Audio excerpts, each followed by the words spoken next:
Welcome back. You're on the Today Show, and our guest today is the mayor of Burlington, Marianne. We were just talking about a little bit of the climate change and the call to action.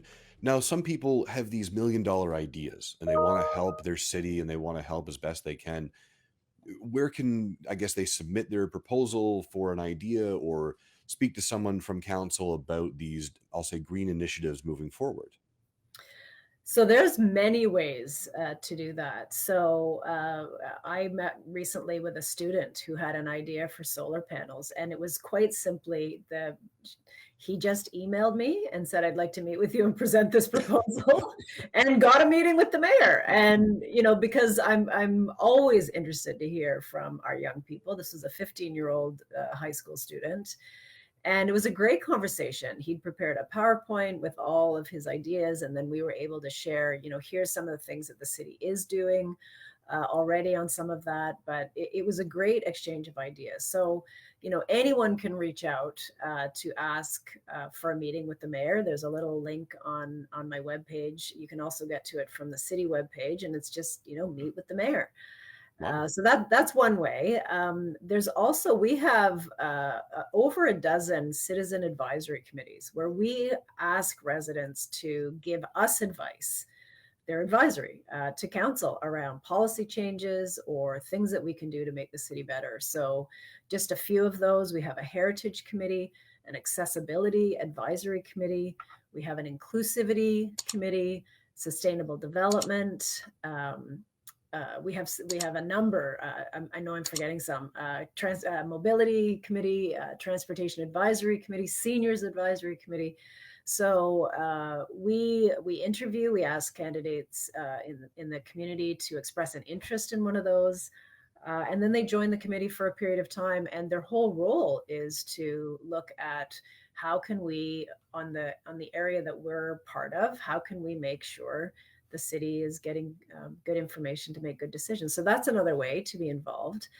We also have the getinvolvedburlington.ca webpage. And so the city will post public meetings, town halls, surveys, whenever those come up. So, and if people are interested, they can actually subscribe to that page so that anytime there's new information, they'll get an email Wow. alert. So those are just there's more, but those are just some of the ways that we try to keep in touch with the community and say, give us your good ideas.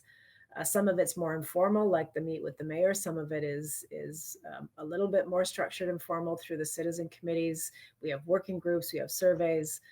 We use every tool we can, every single tool we can, because not every tool works for everybody, No, of right? course. So there's many opportunities to bring ideas forward, and I encourage residents. And actually, I'm just so grateful for people that do take their time to share with us what they think, because we do incorporate that.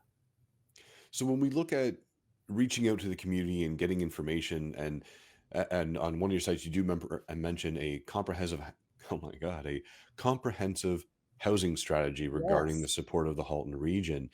Now, recently, it was a unanimous vote against the two buildings proposed for Lakeshore until sufficient studies and I'll say community outreach had been completed. What does that really look like? How can people get involved in these meetings and studies to have their voice concerned regarding that building and the sufficient housing? So that's another really good one. So whenever it comes to development, there are requirements by law around the number of public meetings that we have to have and engagement that we have to do. So we do encourage people. And again, every council member puts that in their newsletters. So I strongly encourage residents to sign up for their ward councilor's newsletter as well as mine, because those notices are in there, but they also put them in the newspaper and other places. So on the two buildings that you mentioned, those had been underway for almost a year. There was a public meeting early September, and then there's a city webpage that is dedicated to that, and information about, if residents have feedback, who to send that to. And actually, last April, we had another public meeting where residents could come and tell us what they thought. We had a number of people come out and do that very thing. And then council voted. So that was a public process throughout. Okay. And we follow that similar process with all development applications. We have initiated some new things over my time in office, where we set up a dedicated web page on the city site for every application, so you can track it. You can subscribe, so anytime there's an update, you will get an alert. If there's a public meeting called, if there's a new report posted, you will get that email notification. You can see actually every development project in the city. So currentdevelopmentprojects.ca, I think, is what it is. It's Burlington. Google it, or email me, and I'll send you the link. And you by ward. So if you live in Ward 1, you could see everything, and so forth. So and you can subscribe to as many as you want to get notified when there's information and how to participate. So it is a public process, but I would say the city of Burlington goes above and beyond.